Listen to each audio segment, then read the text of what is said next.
lagi di channel saya, Andi Tandang.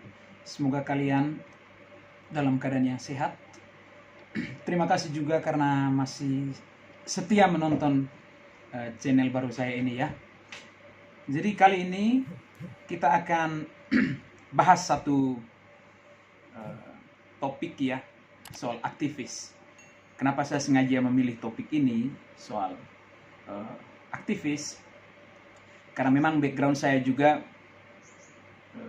berasal dari sana ya. Artinya saya juga pernah menghabiskan masa-masa kuliah ketika menjadi mahasiswa dan ya sering hidup di jalanan ya, menjadi sebagai seorang aktivis gerakan. Sorry.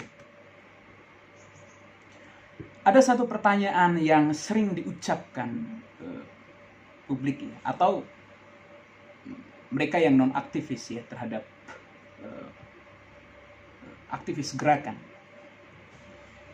Dulu kalian waktu masih mahasiswa ya, waktu aktif di organ gerakan, kalian selalu turun ke jalan dan melakukan aksi demonstrasi.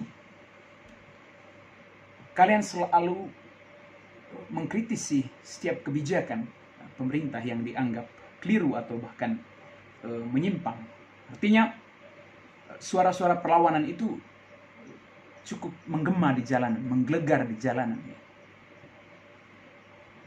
Tetapi ketika pasca kuliah lalu kemudian masuk dalam satu sistem, entah itu sistem politik ataukah misalnya masuk dalam lingkaran birokrasi, yang terjadi justru sebaliknya. Berhadapan dengan kekuasaan yang menyimpang, berhadapan dengan apa namanya ya, iklim politik yang sangat kaku, aktivis kelihatannya memilih untuk diam, tak pernah lagi bersuara. Dulu ketika menjadi aktivis masih mahasiswa sangat kencang ya, sangat getol. Tapi ketika dia sudah masuk dalam satu sistem, dia menjadi melempem. Jadi tak lagi terdengar suara-suara kritis. Pertanyaan ini memang sering kali muncul ya ketika saya berdiskusi, dan memang saya sering juga berdiskusi soal ini dengan teman-teman gerakan ya. Kebetulan hampir tiap malam ya, ketika saya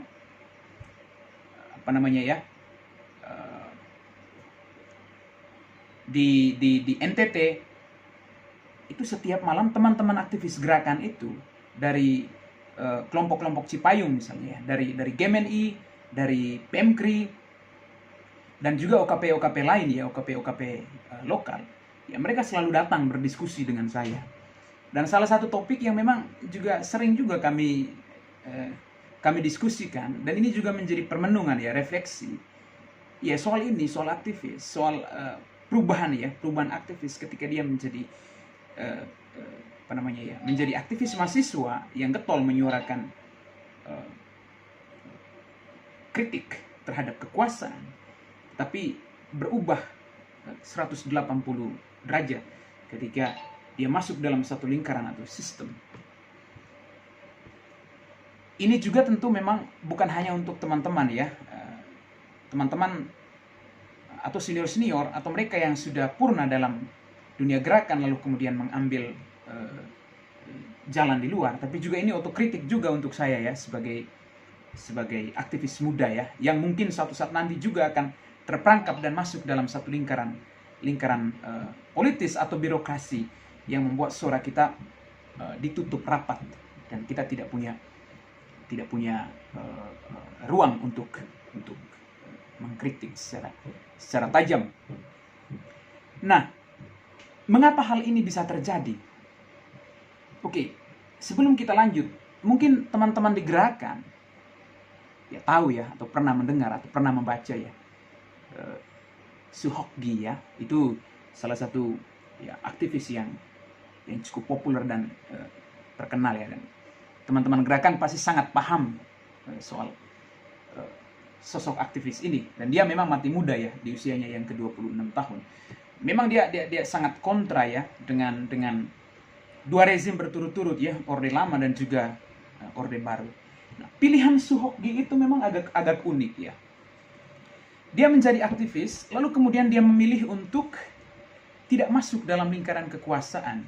Karena memang dia menganggap politik itu sebagai satu ladang yang kotor atau lumpur yang sangat kotor.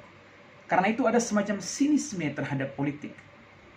Bahwa ketika orang-orang semacam Suhokgi, orang-orang yang memang sangat kuat dengan idealisme gerakannya, orang-orang yang sangat ketat dengan intelektualismenya, dan dia masuk dalam satu sistem atau lingkaran politik, maka itu akan menghancurkan atau meruntuhkan idealisme dan juga intelektualisme.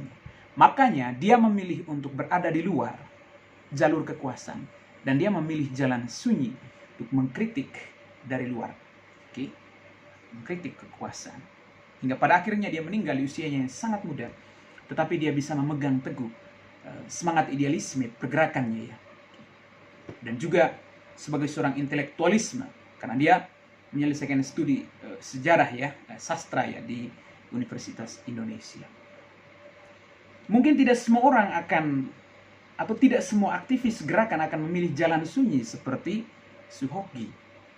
Meskipun banyak juga aktivis-aktivis gerakan, misalnya yang aktivis-aktivis 98 yang mengkritik pilihan Suhokgi misalnya ya. Menurut mereka ya, politik itu tidak kotor. Yang kotor itu adalah personnya. Jadi orang-orang yang masuk ke situ. Sesungguhnya politik itu adalah suci. Nah, hal semacam ini mungkin kita perlu perdebatkan atau perlu diskusikan lagi ya untuk bicara soal ini. Tapi ini hanya untuk membangkitkan kembali memori historis teman-teman gerakan ya soal sosok Suhokgi yang sangat populer dalam dunia gerakan. Nah, kenapa kira-kira jebolan-jebolan aktivis itu ya, ketika masuk dalam lingkaran kekuasaan, mereka malah memilih bungkam. Dan bahkan ketika menjadi aktivis, sangat getol untuk teriak korupsi, anti korupsi. Tetapi begitu masuk dalam lingkaran kekuasaan, lingkaran politik, banyak dari mereka yang justru mengangkangi narasi perlawanan mereka dulu. Mereka juga yang lebih banyak korup. Saya tidak perlu menjelaskan secara terperinci ya, mantan aktivis gerakan yang saat ini masuk dalam lingkaran kekuasaan dan menjadi koruptor. Mungkin ada yang sudah diketahui publik dan ditangkap KPK, tetapi ada juga yang sementara dalam permainan kotor semacam itu dan belum diketahui. Ya. Nah, hipotesis saya ini mungkin bisa dibuktikan dengan ini. Tetapi hal-hal semacam ini juga menjadi otokritik ya untuk aktivis-aktivis gerakan yang memilih jalur politik atau yang memilih masuk dalam satu lingkaran kekuasaan.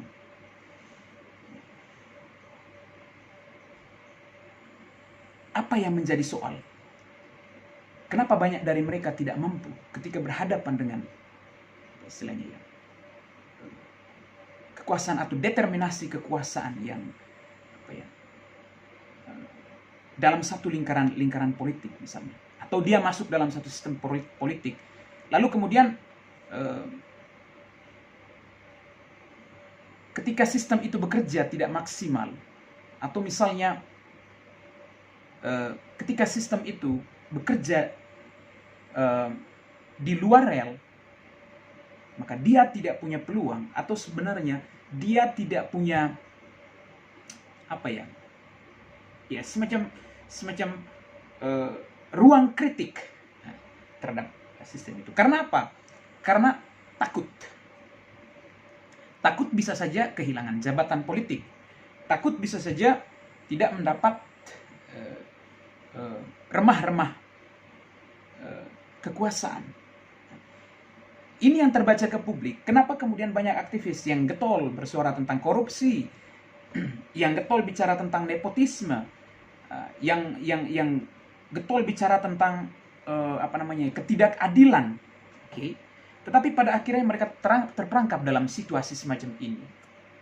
Yang terbaca di publik itu adalah soal ketakutan akan kehilangan jabatan. Dan itu banyak sekali terjadi ya teman, di kalangan aktivis ya. Mereka sudah masuk dalam lingkaran kekuasaan, artinya lumayan mapan secara materi dan juga kesempatan politik atau untuk menaikkan lagi grade-nya ya. Hal semacam ini yang membuat mereka memilih untuk diam ketika berhadapan dengan persoalan. Apalagi yang sekarang sudah masuk dalam lingkaran kekuasaan. Mau tidak mau mereka mesti tunduk pada suara istana, suara kekuasaan. Ya, itu baik di dalam lingkaran kekuasaan misalnya istana ataupun di tingkatan atau di level lokal ya. Sekarang misalnya di tingkatan provinsi ada juga banyak aktivis yang masuk dalam sistem politik atau sudah terperangkap dalam birokratisme yang ketat, yang menutup secara kencang suara-suara kritis, sehingga ketika berhadapan dengan satu persoalan atau masalah, mereka tidak akan mampu bersuara lantang seperti dulu. Di tingkatan kabupaten juga banyak aktivis yang kemudian memilih untuk berkoalisi dengan kekuasaan, lalu kemudian menjadi pioner kekuasaan untuk menyerang orang-orang yang mengambil jalan oposisi dengan kekuasaan. Ya. Yang terbaca ke publik itu adalah mengapa mereka melakukan ini? Karena mereka sudah masuk dalam lingkaran kekuasaan, dan ketika mereka memberontak terhadap kekuasaan, maka taruhannya itu adalah soal jabatan. Taruhannya itu adalah soal remah-remah kekuasaan yang pada akhirnya hilang. Mereka bisa dilengsarkan.